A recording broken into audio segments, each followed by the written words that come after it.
Assalamualaikum warahmatullahi wabarakatuh. Kami dari kelompok 2, metode numerik FA, akan mempresentasikan hasil analisis kami tentang data emisi karbon dioksida dari penggunaan batu bara.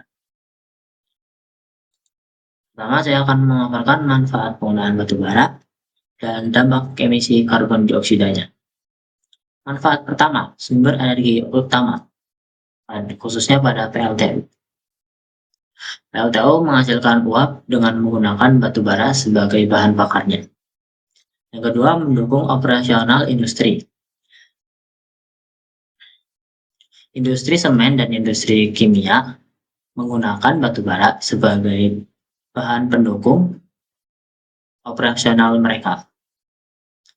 Di industri semen, batu bara berfungsi sebagai sumber panas dalam proses pembakaran klinker, dan di industri kimia, batu bara dapat diolah untuk menghasilkan berbagai produk kimia.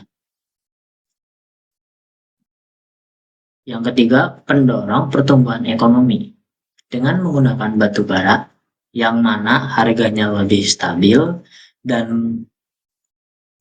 jumlahnya masih terbilang banyak di alam, akan mendorong pertumbuhan ekonomi di industri-industri. Lalu dampak emisi karbon dioksida yang disebabkan oleh penggunaan batu bara. Yang pertama adalah perubahan iklim global yang memicu efek rumah kaca yang akan menyebabkan kenaikan suhu bumi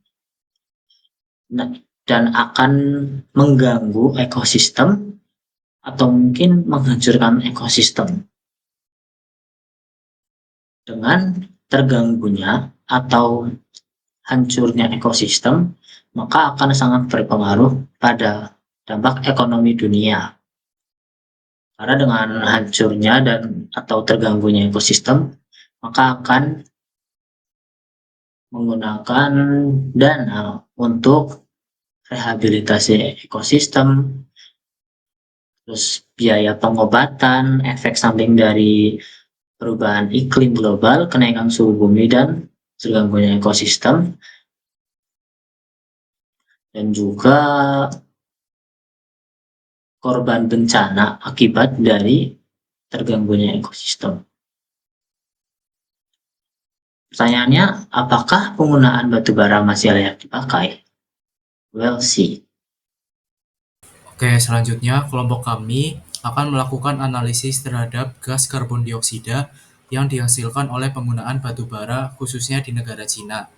Slide berikut merupakan penjelasan dari sumber data dan deskripsi untuk tiap variabel-variabelnya di pemodelan regresi yang akan kita buat nanti.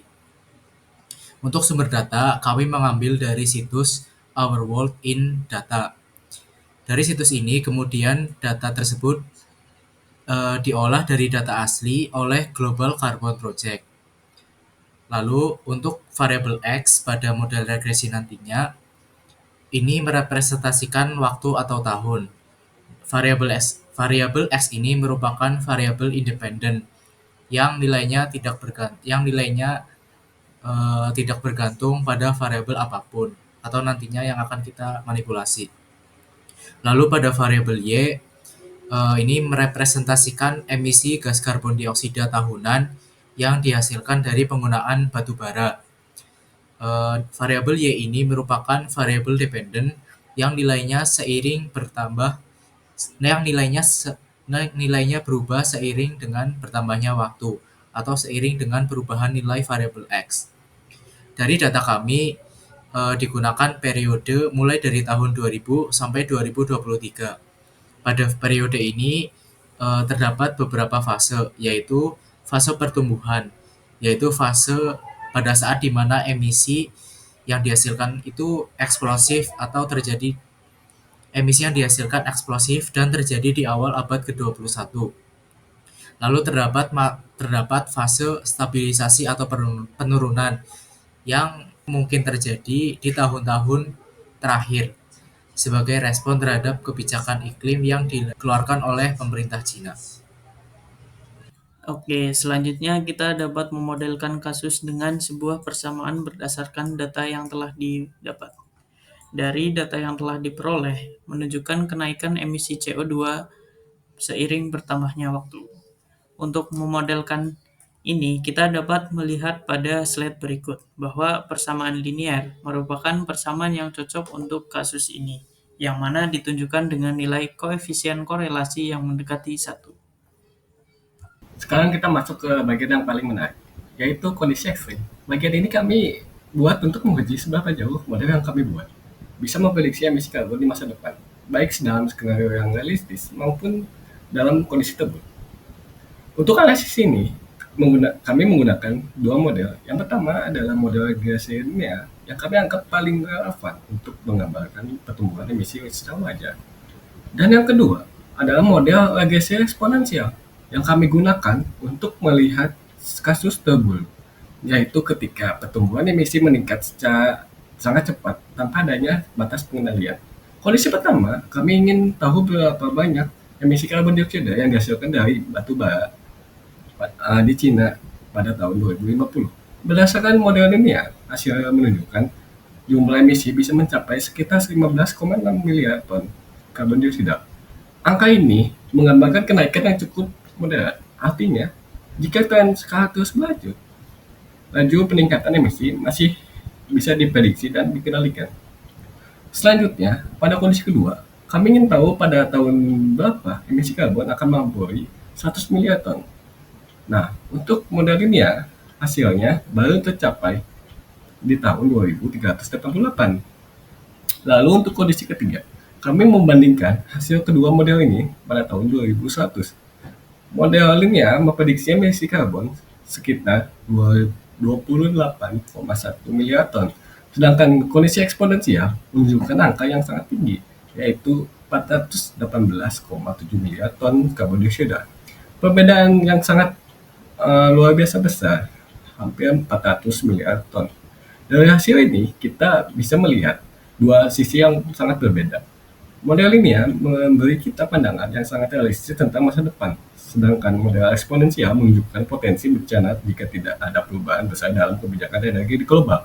Jadi, dengan menganalisis kedua kondisi ini, kita bisa memahami bukan hanya bagaimana tren emisi akan berkembang, tetapi juga seberapa pentingnya tindakan yang nyata untuk mencegah skenario terburuk menjadi kenyataan.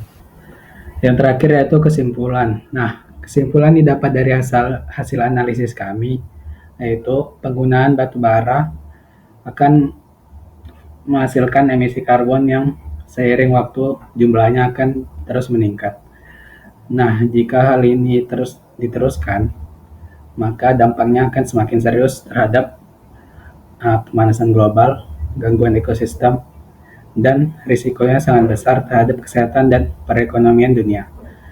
Nah, maka dari itu, kami menawarkan beberapa solusi untuk mengurangi penggunaan batu bara tersebut, seperti transisi menuju energi terbarukan, meningkatkan efisiensi penggunaan energi, dan penerapan pajak karbon atau perdagangan emisi, serta meningkatkan kesadaran publik melalui edukasi mengenai dampak emisi karbon. Nah, sekian saja dari kami. Saya akhiri. Wassalamualaikum warahmatullahi wabarakatuh.